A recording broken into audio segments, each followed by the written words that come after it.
Donald Slayton. Donald Slayton was an American World War II pilot, aeronautical engineer, and test pilot who went on to be selected as one of the original NASA Mercury 7 astronauts. Unfortunately, he was unable to fly the mission due to an irregular heartbeat. However, Donald did serve as NASA's Director of Flight Crew Operations from 1963 to 1972, and was eventually given medical clearance, and in 1975 was assigned as docking module pilot on Apollo's Soyuz test project. The flight was a success, and by now, Donald was very well regarded in the world of aeronautics, and not a man to make things up. So when he talked openly about an encounter with a UFO, not whilst in orbit, but whilst flying an aeroplane, enthusiasts took note and became even more convinced that his story was proof they were looking for. I couldn't say it better than the man himself, so take a listen to an interview Donald gave. As I closed on this thing, well, it looked like a weather balloon, and that's what I presumed it was. And I had plenty of gas and time, so I decided I'd just come back around and make a pass on it. And I got around where I should have been coming back on this thing. All of a sudden, it didn't look like a balloon anymore. It looked like a saucer sitting on edge, about a 45-degree angle. I didn't have any gun camera film on board, unfortunately, or I'd have shot some pictures of it.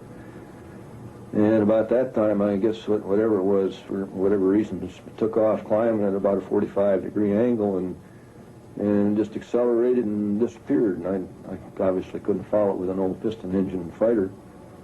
So I turned around and went home. Pretty interesting. I wish we knew more about it. But what are your thoughts? Joseph A. Walker. Joseph Walker, like Donald Slayton, was a US World War II pilot who went on to become a NASA test pilot, who was one of the first astronauts to report a UFO. In 1960, Joseph became the first NASA pilot to fly the X-15, which was one of the fastest manned experimental test planes ever flown, attaining speeds of 5,000 miles per hour and altitudes exceeding 100,000 feet. It was the first manned aircraft to transition from the Earth's atmosphere to the very edges of space, and then re-enter the Earth's atmosphere and land. Walker did this without the modern-day onboard assistance of flight computers that automatically adjust the spacecraft in flight. He later claimed that one of his tasks as an X-15 pilot was to detect UFOs, and during his record-breaking 50-mile flight in April 1962, he filmed at least 5 objects that he could not explain. He even went on to make a public statement claiming these objects were pacing his high-speed spaceplane, although NASA were quick to give an official version of what Walker had seen, and explained that what he had witnessed was frozen fuel or ice that had broken off the X-15's fuselage, and was floating alongside the craft. However, Walker disagreed with this. After all, he was there, and on a subsequent mission, he claimed to have seen and filmed more objects that he could not identify. During a lecture at the Second National Conference on the Peaceful Uses of Space Research in Seattle, Washington, he said, "I don't feel like speculating about them. All I know is what appeared on the film was developed after the flight." To date, the film has never been released to the public, and sadly, Walker was killed in 1966 when his F-104 Starfighter collided with an XB-7 Valkyrie at an altitude of 25,000 feet. Leroy Chiao. Leroy Chiao is an engineer and former NASA astronaut who flew on 3 space shuttle flights and was the commander of Expedition 10. He even lived on board the International Space Station from October 13, 2004 to April 24, 2005. It was during this, on the ISS, that he took a spacewalk with fellow cosmonaut Salizhan Shaparov when something caught Chiao's attention. He described it as some lights that seemed to be in a line, almost like an upside-down checkmark, that was awfully strange. Shaparov was facing the opposite way, so did not witness the event. After reporting it, an explanation has been offered for Chiao's sighting, with claims that he witnessed the bright lights of a line of fishing boats strung along the South American coast, although many say this seems highly unlikely. Chiao himself is skeptical, but will not 100% rule out the possibility that we have been visited by aliens from another planet. He has been quoted as saying the following: If there is life out there that's so much more advanced than we are, and they know either how to travel great distances in short amounts of time, or they are able to come from a parallel universe into ours, why don't they just come and show themselves?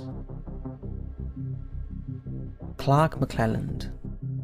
Now this is a bit of a wild card. Clark McClelland was a former NASA employee who has worked in close contact with astronauts for most of his life, and he has made some controversial claims over the years. In 1991, Clark recounted that he was monitoring a space mission along with his colleagues at the Kennedy Space Center in Cape Canaveral, Florida, when he spotted what he calls an entity. He claims it was two-legged, standing around 8 to 9 feet tall, and approached the US astronauts inside a shuttle, although he will not name who they were. Clark then claimed he saw an unrecognizable craft hovering behind the shuttle. In another case, Clark says astronaut Lieutenant Colonel Ellison Onizuka had told him about footage that he had seen of the ETs that landed at Roswell, as well as dead bodies of other aliens. He claims Onizuka and other astronauts were shown footage of a medical room, and several small bodies lying on slabs. They were humanoid in shape, and were similar in appearance to those described by witnesses to the Roswell incident. Large heads, large eyes, small bodies, and thin arms and legs. Sadly, Onizuka died in the 1986 Challenger space shuttle disaster, so cannot confirm these claims. Clark maintains that astronauts are shown this Roswell footage to prepare them in case they encounter such beings on their missions. Now, what is strange about Clark is that he confirms to have been a former NASA spacecraft operator, and has photographs and written testimonies from former astronauts to prove it. But if you check out NASA's website, he is not listed anywhere, which is unusual as they keep records of their former employees. When Clark was asked about the lack of official records of his time with NASA, this was his response. History is created, manipulated, and written by those who are predominantly on the victorious side of the nation, which has supreme political and especially military dominance. Any truth which has the slightest potential of weakening their total hold over the masses is not tolerated. Make of that what you will, and maybe Clark is spreading false encounters, but he is definitely an interesting man. What do you make of his stories? Edgar Mitchell. Edgar Dean Mitchell was a United States naval officer and NASA astronaut who was the lunar module pilot of Apollo 14, becoming the 6th person to walk on the moon. However, he was also known for his controversial and outspoken beliefs about extraterrestrials, UFOs belonging to aliens, and a possible government cover-up. In particular, the Roswell incident of 1947. Edgar claims that he was told by descendants of the original Roswell witnesses, including one of the children of the deputy sheriff who was patrolling the area at the time of the incident, as well as the person who was responsible for delivering the so-called child-sized coffins to the base. He claims they all confirmed alien bodies were found, and he believes their stories were credible. He also claims it was covered up because officials deemed the public was not ready to handle such information. Despite his beliefs, Edgar admitted he had never actually seen aliens himself, although he had publicly expressed his opinion that he was 90% sure that the thousands of UFOs recorded since the 1940s belonged to visitations from other planets. For many years, Edgar continued to give interviews and write books on his beliefs, and in 2015 he made headlines when he claimed it was aliens, not diplomacy, that prevented the Cold War from turning into World War III. He also maintains that the White Sands missile range in New Mexico is a testing ground for atomic weapons, and that extraterrestrials were keen to know more about the Earth's military capabilities, as they wanted to prevent us from going to war. In more recent years, Edgar urged government officials to reveal the truth, and it was suggested by WikiLeaks that he regularly met up with Hillary Clinton and her campaign chairman, John Podesta, to discuss UFOs and the possibility of a space war. Although some of his stories seem pretty unrealistic, this guy certainly doesn't lack intelligence, and you can't help but wonder if there is any truth behind his stories.